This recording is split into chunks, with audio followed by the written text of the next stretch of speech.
Operation సింధూర్పై స్పందించని Bollywood నటులపై ఒక అనుచిత post పెట్టారు అని social media influencer Sharmishtha Panoli arrest జరిగింది.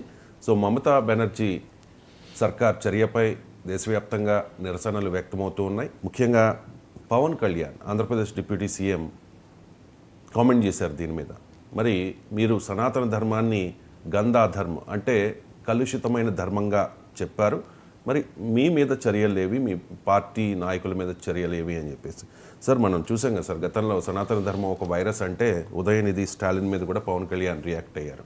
అంటే ఇక్కడ దేశంలో జరుగుతున్న ఘటనలపై పవన్ కళ్యాణ్ రియాక్ట్ అవుతూ ఉన్నారు. జనసేన పార్టీ ఒక ప్రాంతీయ పార్టీ మాత్రమే, తెలుగుదేశం పార్టీ సైలెంట్గా ఉంది, కానీ పవన్ కళ్యాణ్ రియాక్ట్ అవుతూ ఉన్నారు. ఎందుకు అంటే ఏం చెప్తారు? అంటే వాస్తవంగా ప్రాంతీయ పార్టీకైనా దేశంలో జరుగుతున్న ఏ పరిణామం పైనైనా మాట్లాడే హక్కు ఉంది, మాట్లాడాలి కూడా. పార్టీ ప్రాంతీయమే కావచ్చు, దాని అవుట్లుక్ దృక్పథము వరల్డ్ వైడ్గా కూడా ఉండాలి. ఎందుకంటే ప్రాంతీయ పార్టీ అయినా జాతీయ పార్టీ అయినా ఒక రాజకీయ పార్టీకి దేశంలో ప్రపంచంలో జరిగే అనేక పరిణామాలపైన ఒక వైఖరి ఉండాలి. అందువల్ల తెలుగుదేశమైనా బీఆర్ఎస్ అయినా చాలా సందర్భాల్లో జాతీయ పరిణామాలతో మాకు సంబంధం లేనన్నట్టుగా వ్యవహరిస్తుంటారు. ప్రాంతీయ పార్టీలకు కూడా రాజకీయ దృక్పథం అన్నిటిపైన ఉండాలి. ఇప్పుడు ఈవెన్ ప్రపంచ పరిణామాలపై కూడా ఉండాలి. అన్ఫార్చునేట్లీ ప్రాంతీయ పార్టీలు మాకు సంబంధం ఉన్నది మా రాష్ట్రం తప్ప అనే భావనలో ఉంటారు. కానీ ప్రపంచ పరిణామాలు, జాతీయ పరిణామాలు రాష్ట్రం కూడా ప్రభావం చూపుకుంటూ ఉండవు. సో అందువల్ల మీకు పవన్ కళ్యాణ్ దేశంలోని ఇతర ప్రాంతాల్లో జరుగుతున్న పరిణామాలపైన స్పందించకూడదు అని మనం అనలేం. స్పందించాలని వాస్తవంగా ఆహ్వానించాలి. కానీ ఇక్కడికి వచ్చే వరకు ఏది స్పందిస్తున్నాడు అంటే జాతీయ పరిణామాలు, ఇతర రాష్ట్రాల పరిణామాలపైన పవన్ కళ్యాణ్ స్పందిస్తున్న అంశాలు చూస్తే చాలా క్లియర్గా భారతీయ జనతా పార్టీకి ఒక నేషనల్ స్పోక్స్ పర్సన్గా మాట్లాడుతున్నాడు. మీరు సెలెక్టివ్గా బీజేపీ ఐడియాలజికల్ లైన్, సనాతన ధర్మ కావచ్చు, హిందుత్వ కావచ్చు, లేదు రిలీజియస్ నేషనలిజం, మతపరమైన జాతీయవాదం కావచ్చు, ఇలాంటి ఆ అంశాలపైన పవన్ కళ్యాణ్ మాట్లాడుతున్నాడు. అంటే మిగతా దేశంలో చాలా పరిణామాలు ఉన్నాయి. ఇదే కాకుండా డీలిమిటేషన్ పైన బీజేపీని సమర్థించడం. సో అన్ని అంశాల్లోనూ పవన్ కళ్యాణ్ క్లియర్గా ప్రోయాక్టివ్గా బీజేపీ ఐడియాలజికల్ అండ్ పొలిటికల్ లైన్ను బీజేపీ నాయకుల కన్నా ముందు, బీజేపీ నాయకులు కూడా మాట్లాడకముందు మాట్లాడాలనే ఆయన తపన. ఇది ప్రశ్నగా ముందుకొస్తుంది. ఎందుకంటే ఒక ప్రాంతీయ పార్టీ ఇతర రాష్ట్రాల రాజకీయాలపైన మాట్లాడొద్దని అనలేము. లేదు జనసేన ఏమైనా విస్తరించి జాతీయ పార్టీగా కావాలి అనే ఆలోచనలో ఉన్నట్టు లేదు, ఆ అవకాశం కూడా లేదు.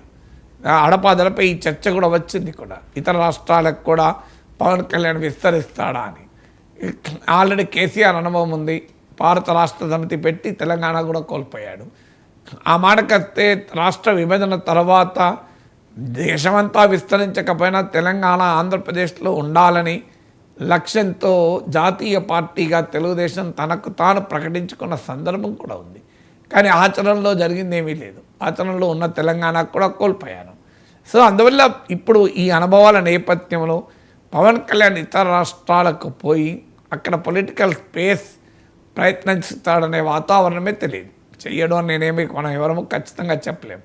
ఇక అలాంటప్పుడు మరి దేని కొరకు మాట్లాడుతున్నాడు అంటే క్లియర్గా బీజేపీతో మరింత దగ్గర అవ్వటానికి, బీజేపీతో మరింత ఐడెంటిఫై కావటానికి, ఒక రకంగా బీజేపీకి జనసేనకు తేడా లేని పరిస్థితి పవన్ కళ్యాణ్ తెస్తున్నాడు. అందుకే ఇక్కడ చర్చ జరుగుతున్నది ఏంటంటే పవన్ కళ్యాణ్ లక్ష్యం ఏంటి అసలు. గతంలో అమిత్ షా అడిగాడు మా పార్టీని బీజేపీలో విలీనం చేయమని, నేను అంగీకరించలేదని పవన్ కళ్యాణ్ చెప్పిన సందర్భం కూడా ఉంది. మరి అమిత్ షా జనసేనని విలీనం చేయమని ఎందుకు అడిగారు, తెలుగుదేశాన్ని విలీనం చేయమని అడగలే కదా. అంటే మరి జనసేన అస్తిత్వం ఏంటి భవిష్యత్తులో? గతంలో చిరంజీవి ప్రజారాజ్యాన్ని తీసుకెళ్ళి కాంగ్రెస్లో కలిపిన నేపథ్యం కూడా ఉంది. మరి ఏమైనా పవన్ కళ్యాణ్ ఇలా బీజేపీతో చాలా ఎక్కువగా ఐడెంటిఫై ఆఖరికి బీజేపీలో పార్టీని విలీనం చేసి బీజేపీ నాయకుడిగా సౌత్ ఇండియాలో ఎమర్జ్ అవుతాడా? ఇక్కడ సౌత్ ఇండియాలో బీజేపీకి ఒక రికగ్నైజబుల్ ప్రామినెంట్ ఫేస్ లేదు, మీకు నార్త్ ఇండియాలో ఉన్నట్లు. అయితే ఎంత బీజేపీ మిత్రపక్షమైనా బీజేపీ ఫేస్ కాలేడు. అల్టిమేట్గా బీజేపీ మిత్రపక్షమే అవుతాడు తప్ప అందువల్ల బీజేపీ ఫేస్గా ఎమర్జ్ అవుతాడా? ఎందుకంటే మోడీ కూడా ప్రత్యేకంగా పవన్ కళ్యాణ్కి ఇచ్చే గౌరవము ఇలాంటి స్పెక్యులేషన్ కూడా కారణమైంది. ఇది నిజమని నేను రూఢిగా చెప్పడం లేదు, కానీ స్పెక్యులేషన్ కారణం ఏంటంటే తంతగా అసలు డిమార్కేట్ కూడా చేసుకోకుండా తనకు తానుగా బీజేపీ నాయకుడిగా పూర్తి రూపాంతరం చెందారు. మీరు గమనించండి, పురంధేశ్వర్ లాంటి వాళ్ళు బీజేపీ రాష్ట్ర అధ్యక్షులు కూడా మాట్లాడిన అంశాలపైన పవన్ కళ్యాణ్ మాట్లాడుతున్నారు. తెలుగుదేశం పార్టీ జనసేన కన్నా పెద్ద మిత్రపక్షం. మీకు ఎక్కడ చంద్రబాబు నాయుడు స్టాలిన్ పైన దాడి, మీకు మమతా బెనర్జీ పైన విమర్శ చేస్తలేడు. అందులో చంద్రబాబు నాయుడుకి స్టేచర్ కూడా ఆయన ముఖ్యమంత్రిగా ఇన్నేళ్ల నుంచి ఉన్నాడు కనుక వీళ్ళందరూ ఆయన ముందట చిన్నవాళ్ళ రాజకీయాల్లో అయినా కూడా ఆయన వాళ్ళని మందలించడం లేదు. అందువల్ల చంద్రబాబు నాయుడు మమతా బెనర్జీను స్టాలిన్ ఎక్కడ విమర్శించినట్టు మనకు లేదు, ఏదైనా ఇష్యూ వచ్చినప్పుడు మినహా.